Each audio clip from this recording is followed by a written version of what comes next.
नमस्ते दोस्तों, आप सभी का स्वागत है हमारे इस YouTube चैनल पे। आज हम पढ़ेंगे क्वाड के बारे में। क्वाड क्वाड एक चतुर्भुज सुरक्षा संवाद है जो इस तरह है।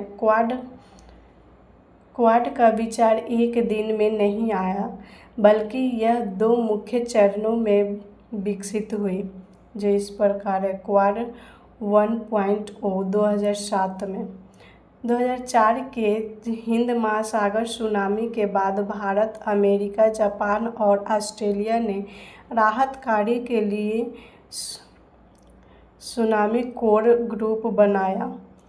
2007 में जापान के तत्कालीन प्रधानमंत्री शिंजो आबे ने इस राजनीतिक रूप दिया और कॉन्फ्लुएंस ऑफ द टू सी, दो समुद्रों का संगम का विचार पेश किया।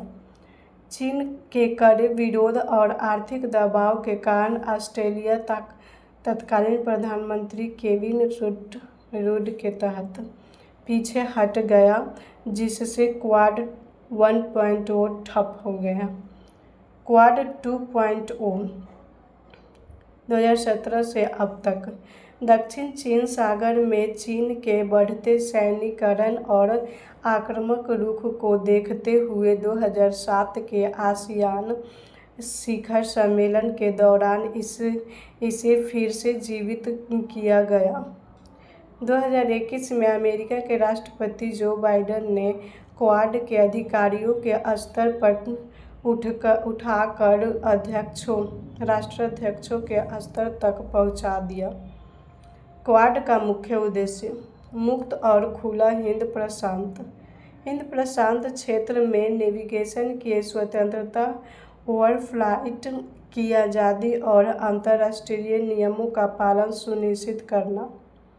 नियम आधारित अंतर्राष्ट्रीय व्यवस्था किसी एक देश, विशेष रूप से चीन, के वर्चस्व को रोकना और अंतर्राष्ट्रीय नियमों का पालन सुनिश्चित करना।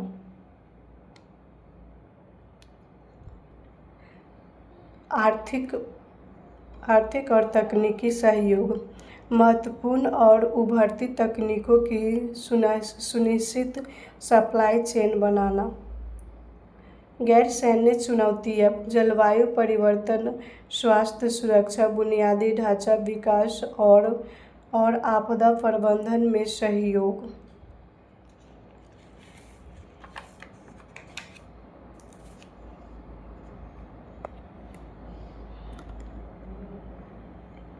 क्वाड के कार्यक्षेत्र और प्रमुख पहल: नौसैन्य अभ्यास, मालाबार अभ्यास। यद्यपि यह औपचारिक रूप से क्वाड का अभ्यास नहीं है, लेकिन इसमें क्वाड के चारों देश भाग लेते हैं। समुद्री सुरक्षा, अवैध और अनियमित मत्स्य पालन तथा जहाज़ों की ट्रैकिंग के लिए उपग्रह आधारित ट्रैकिंग प्रणाली। Critical technology, semiconductor supply chain resilience, 5G, 6G मानक और साइबर सुरक्षा पर सहयोग। इंफ्रास्ट्रक्चर, क्वाड इंफ्रास्ट्रक्चर फेलोशिप, चीन की belt and road initiative BRI के ऋण जाल के मुकाबले पारदर्शी और टिकाऊ बुनियादी ढांचे के लिए फंडिंग। अंतरिक्ष और जलवायु परिवर्तन से निपटने के लिए डेटा शेयरिंग और आपदा राहत प्रणाली। क्वाड से भारत को लाभ: चीन पर राजनीतिक संतुलन, वास्तविक नियंत्रण रेखा LAC और हिंद महासागर दोनों जगह चीन की आक्रामकता को संतुलित करने में क्वाड भारत को मजबूती देती है। एक्ट ईस्ट पॉलिसी को बल: आसियान और पूर्वी एशियाई देशों के साथ भारत के संबंध को मजबूती मिलती है। तकनीकी और आर्थिक लाभ: अमेरिका और जापान जैसे विकसित देशों विकसित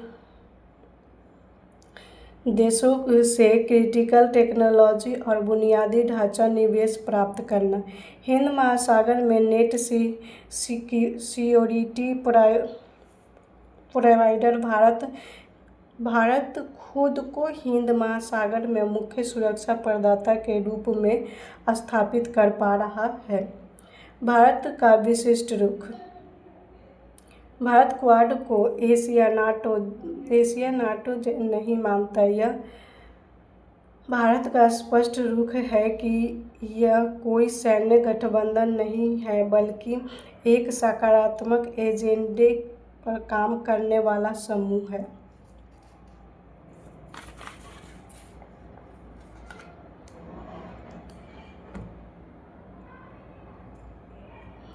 भारत अपनी रणनीतिक स्वायत्तता को बनाए रखते हुए क्वाड में शामिल है। क्वाड का समझ चुनौतियाँ। चीन क्वाड को अपनी घेराबंदी के रूप में देखता है और इसे एशियाई नाटो कहकर इसका विरोध करता है। चारों देशों की प्राथमिकताएं में अंतर। अमेरिका, जापान और ऑस्ट्रेलिया का मुख्य ध्यान सुरक्षा और सैन्य आयामों पर अधिक है। भारत गैर सैन्य, आर्थिक और विकासशील मुद्दों पर अधिक ध्यान देता है। संस्थागत ढांचे की कमी। क्वाड का कोई अस्थायी सचिवालय या चार्टर नहीं है। आसियान देशों की चिंताएं। आसियान देशों को डर है कि क्वाड के कारण क्षेत्रीय राजनीति में उनकी केंद्रीय भूमिका कमजोर हो सकती है। भौगोलिक दायरा। भारत के लिए प्राथमिकता हिंद महासागर है, जबकि अमेरिका और जापान के लिए प्रशांत महासागर अधिक महत्वपूर्ण है। आगे की राह वे फॉरवर्ड है। आसियान को साथ लेना। क्वाड को आसियान की केंद्रीयता स्वीकार करते हुए उसके साथ मिलकर काम करना होगा ताकि क्षेत्रीय विश्वास बना रहे। परिणाम उन्मुख दृष्टिकोण। केवल सुरक्षा वार्ता तक सीमित न रहकर वैक्सीन निर्माण, जलवायु परिवर्तन और बुनियादी ढांचे के वादों के समय पर पूरा करना होगा।